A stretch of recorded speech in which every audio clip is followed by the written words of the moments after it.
Hello everybody, we're getting ready for the Joe Mac cook-off on August 4th, 2018, which is this Saturday. It starts at 10 a.m.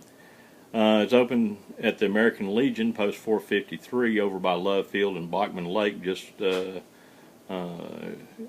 Texas.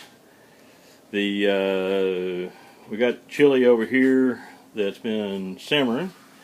This is Kyle the chef's entry. Getting started, so he's boiling off, and and this is R&L chili. This little bits. Who's my better half, and oh boy, everyone else is different. Now the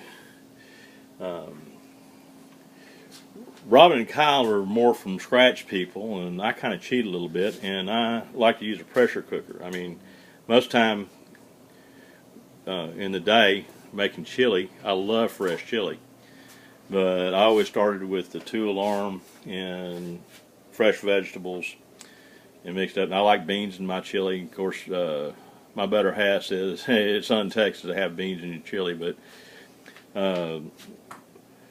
Mama, her thing of chili, my mother, her chili, her idea of chili was Hormel chili and ranch style beans. And I never will forget, I was in the Boy Scouts and getting my cook and merit badge, and the counselor that was rating me for the merit badge goes, "Man, this is good chili." He said, "How'd you make it?" And I said, "Well, I took that can of Hormel chili over there and that couple of cans of ranch style beans and warmed it up over the fire." And I thought that was cooking out, good enough to earn my cooking merit badge. And he goes, "Oh, no, no, no, no, no."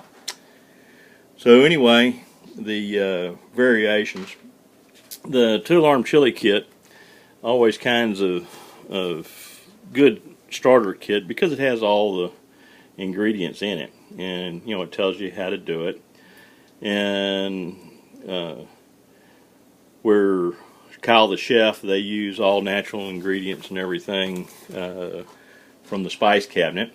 The spice cabinet has most stuff in it. Now, one of the things I'm going to do with my chili is I'm going to sear the meat on the barbecue pit, and I'll give you an update as I'm at the barbecue pit. Anyway, have a great day.